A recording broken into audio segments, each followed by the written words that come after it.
Essa série de vídeos está sendo possível pelo apoio da Beermax. A Beermax é uma empresa que fabrica equipamentos automatizados para a produção de cerveja e agora conta com um sistema exclusivo para controle de temperatura para fazer fermentação láctea. Dá para fazer tanto a abraçagem na panela e sem tirar o moço da panela nem nada, fazer a própria fermentação ali mesmo. E você vai poder fazer com muito mais facilidade as cervejas sours. E além disso, eles deram um cupom de 10% de desconto pra gente. Se você usar o cupom BEERSCHOOL10 quando for comprar a Beermax, você vai ter 10% de desconto nas compras à vista até o final do ano.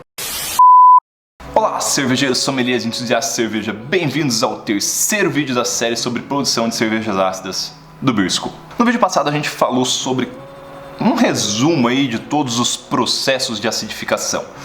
E agora a gente vai falar, eu já devia ter falado disso antes, mas é legal ir ao pote, com sede ao pote de uma vez, depois a gente volta vendo as coisas com mais detalhes, sobre os micro-organismos envolvidos na produção de cervejas ácidas.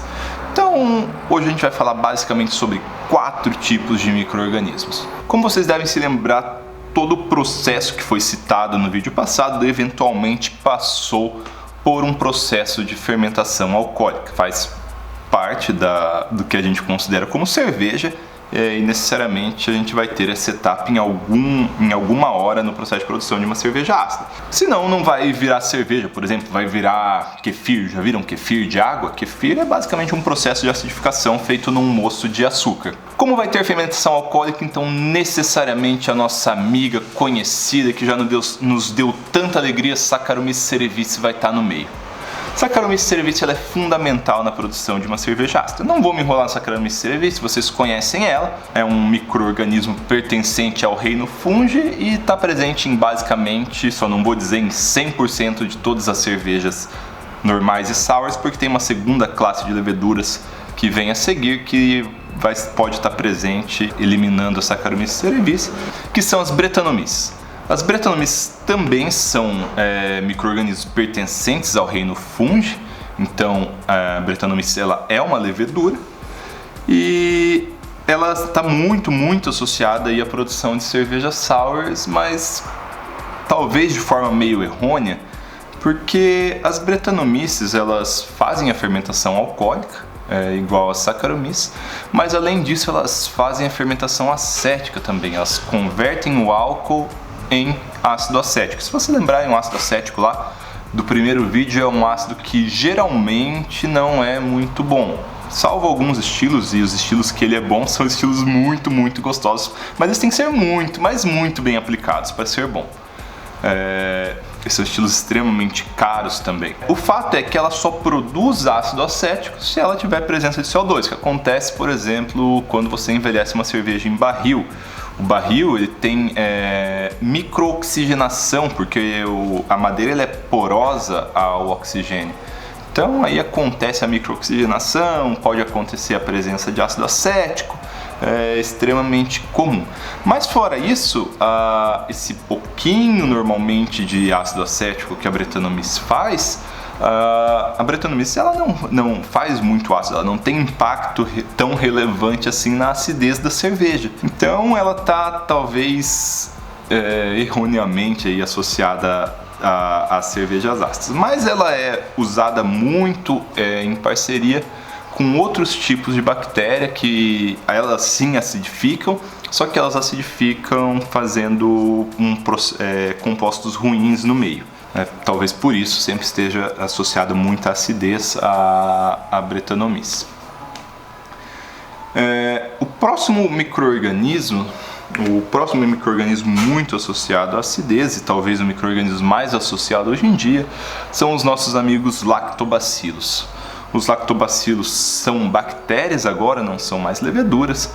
Os lactobacilos eles pertencem à classe de bactérias láticas, mas não são só os lactobacilos que são bactérias láticas. Eles podem ser, e eu já vou explicar esse termo melhor, homofermentativos ou heterofermentativos. Em geral, eles têm acidificação muito acelerada e muito limpa. Salvo que mas assim como o Saccharomyces tem um monte de tipo que faz aromas diferentes e se comporta de formas diferentes, Lactobacillus tem um monte de lactobacillus diferentes, se comporta de formas diferentes, mas em geral eles são bastante limpos e produzem cervejas bastante limpas e acidificação geralmente super rápida. Esse tipo de micro-organismo está muito associado às Berliner Weiss, fazem parte do processo de produção de Berliner Weiss, que foram as cervejas que repopularizaram aí as sours de acidificação rápida na Gusa, e geralmente em qualquer tipo de cerveja de cultura mista aí, eventualmente vai ter lactobacilo, porque a gente tem lactobacilo em qualquer lugar, desde a nossa boca até onde sai tem lactobacilo no nosso corpo, tem na casca do malte, tem nas folhas, tem lactobacilo, tem para todo lado, diferentes tipos, mas tem. A próxima classe de bactérias bastante importantes aí para acidificação são os pediococcus. Os pediococcus também são uma classe de bactérias láticas. Elas são sempre homofermentativas, quer dizer que elas sempre produzem só ácido lático, eu vou explicar isso melhor. Só que elas são bactérias de acidificação lenta. Vamos fazer um patamar aqui. Lactobacilo acidifica rápido, mas normalmente não consegue acidificar absurdamente. Consegue acidificações altas, mas não absurdas. Pediococcus muito devagar, mas consegue acidificar muito mais, tem uma resistência muito maior aí à acidez. Só que ele tem um problema muito grande. Geralmente tem uma produção de diacetil extremamente alta associada com os pediococcus. Diacetil, para quem não lembra, aquele saborzinho que lembra manteiga na cerveja, que geralmente é bastante desagradável na maioria dos estilos. Só que a Brettanomyces, ela é tipo, sei lá, ela é uma ema. Ema tem aquela fama nos desenhos de comer tudo, né? Ou é a avestruz que tem fama de comer tudo? E a Brettanomyces, ela come tudo mesmo. Mas ela vai comer todos os açúcares que a Saccharomyces não consegue comer e vai comer todo o diacetil que o Pediococcus fazer. Então, geralmente, quase que necessariamente, eu não vou falar em termos absolutos porque eu não conheço tudo, mas até onde eu sei, todos os tipos de Pediococcus são associados à Brettanomyces. Se você pegar algum site de levedura para cerveja com Pediococcus, vai estar lá bem grande escrito que esse tipo de micro-organismo tem que ser associado à Brettanomyces. Esse tipo de micro-organismo está associado a estilos de fermentação muito mais lenta, como as lambics, as gueuses, as flanders, e também sempre em qualquer tipo de cerveja que vá utilizar a cultura mista, porque também é um tipo de bactéria bastante comum, presente em muitos lugares. Se vocês forem ver, todas as cervejas são cervejas bastante caras, e elas são bastante caras porque o processo de produção é bastante demorado. Porque vai acontecer isso aí. Pediococcus faz acidez e gera diacetil junto, mas faz devagar. Brettanomyces consome diacetil. Pediococcus faz diacetil, Brettanomyces consome o diacetil. E eu usei poucas vezes na vida Pediococcus até hoje, e é bastante nítido o perfil aromático com o tempo, usando a combinação aí de Brettanomyces e Pediococcus. Então o nosso primeiro foco dessa série sobre sours são as sours jovens. E as sours jovens, elas estão sempre associadas com os lactobacilos e a fermentação lática. Se a gente olhar aqui uma página do Wikipedia e ver quantas espécies de lactobacilos tem, a gente vai ficar impressionado. Se pegar e fazer a mesma busca por Saccharomyces, a gente vai ver que tem um pouquinho de Saccharomyces. Aqui a gente tem 120 tipos de lactobacilos, todos com certo potencial para ser explorado, porém nem todos realmente explorados até hoje. Então, se a gente for, alguns lactobacilos eles são mais clássicos para produzir cerveja, como o Lactobacillus plantarum, o Lactobacillus brevis, Buchneri, Casei, Delbruck. São micro-organismos bastante comuns e de fácil acesso, mas se a gente cuspir no mosto, a gente vai ter lactobacilo da língua, até esse Lactobacillus vaginalis aqui, que provavelmente vem daquela cerveja que, bom. E se a gente for fazer um contraste com a cerveja aí, das dezenas de espécies de Saccharomyces que a gente tem, aí a gente usa basicamente 3 espécies, e basicamente duas na verdade, que é a Saccharomyces pastroianus e a Saccharomyces Cerevisiae. Tem aí o Baianus aí, que é muito mais usada no vinho, mas é possível de ser usada na cerveja também. Os lactobacilos, eles podem ser de 3 formas: heterofermentativos, homofermentativos ou facultativos. Só para fazer um comparativo na fermentação alcoólica, para cada molécula de glicose, para cada molécula de açúcar, vamos pôr assim, produzido 2 moléculas de CO2, 2 moléculas de álcool. Então, na fermentação heterofermentativa, troca-se uma molécula de CO2 e álcool por uma molécula de ácido lático. Outros lactobacilos, eles podem ser homofermentativos, eles só produzem ácido lático. Então, eles pegam uma molécula de açúcar, uma molécula de glicose, e transformam essa molécula de glicose em 2 moléculas de ácido lático.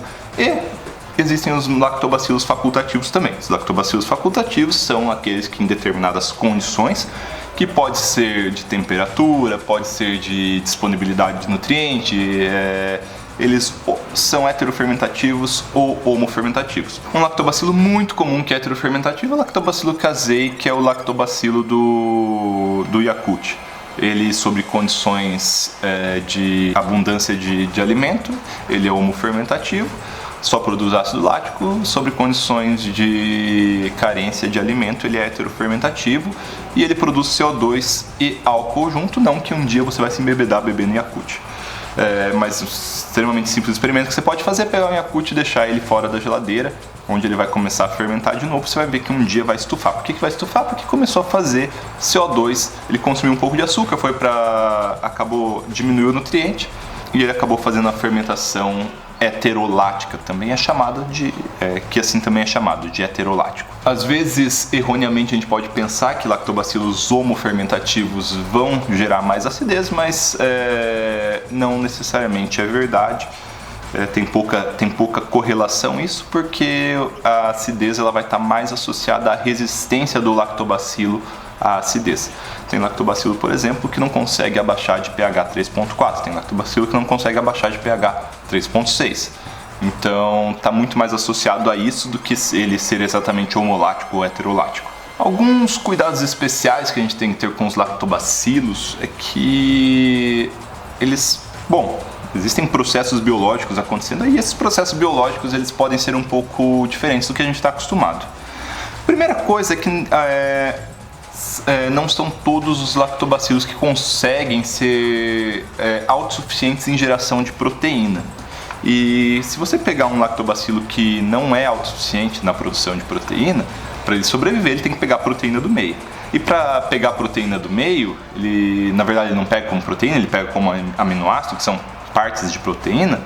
Ele pega toda aquela proteína que tem no malte lá e ele joga protease. Protease é a enzima que quebra a proteína. A gente não usa amilase, que é a enzima que quebra amido em açúcar. Protease é a enzima que quebra amido em aminoácido. Dependendo do tipo de lactobacilo que você está usando, isso aí vai acontecer. E se a gente não tiver proteína na cerveja, acontece um fenômeno que muita gente conhece, que é a falta de espuma. Porque a estabilização da espuma da cerveja vem de ligações entre a proteína, a água e até o lúpulo entra aí no meio da estabilização da espuma.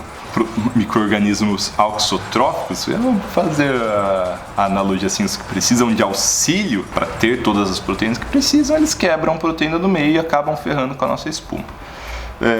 Só que esses lactobacilos eles têm atividade proteolítica muito debilitada abaixo de pH 5. Aí já dá uma dica muito boa do que a gente tem que fazer para evitar isso aí. A gente tem outros motivos aí para baixar o pH da cerveja para baixo de 5 antes de fazer a fermentação lática. A gente vai falar num vídeo só sobre isso. E da onde a gente pega bactérias láticas? A gente tem uma série de possibilidades. A gente tem produtores nacionais, Levitec, a Dr. East, a Bio4, todos têm, mas é relativamente caro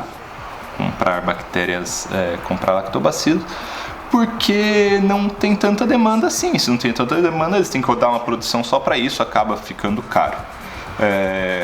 Outras fontes de produtores internacionais, a White Labs, a Wist, todos têm tipos de lactobacilos. E a gente tem fontes alternativas também, que seriam as fontes mais comuns, a própria casca do malte, que ela é cheia de lactobacilos, e o lactobacilo que tem nela normalmente é o Lactobacillus brevis, que é bastante agradável para fazer cerveja sour. Bebidas lácticas como o Yakult ou o iogurte também são fontes de lactobacilos. O Yakult a gente já sabe até o tipo do lactobacilo, tá aí. O iogurte vai depender, pode ser outro tipo. Sei lá, se pegar Activia, da Activia tem aquele que eles chamam de lactobacilos Dan regulares lá também.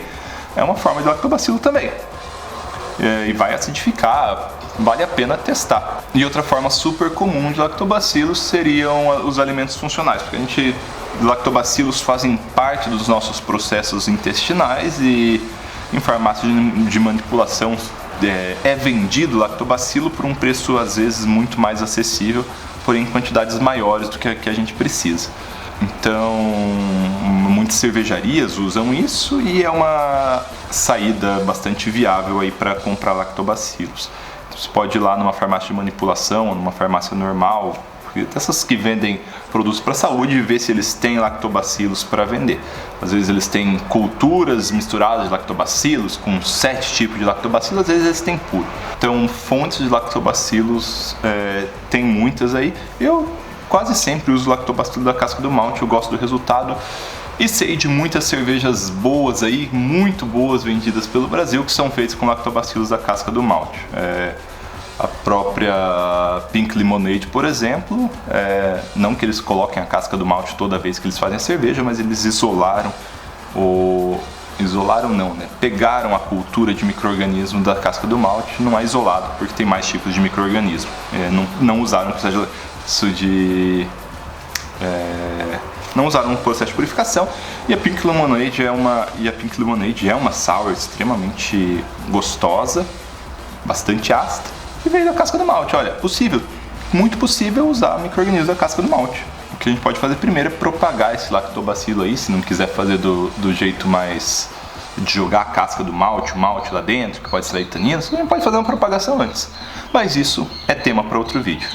Então, se você gostou desse vídeo, por favor, deixe seu like aqui embaixo, deixe seus comentários falando, e vamos que essa série é legal, hein? Muito obrigado e até a próxima.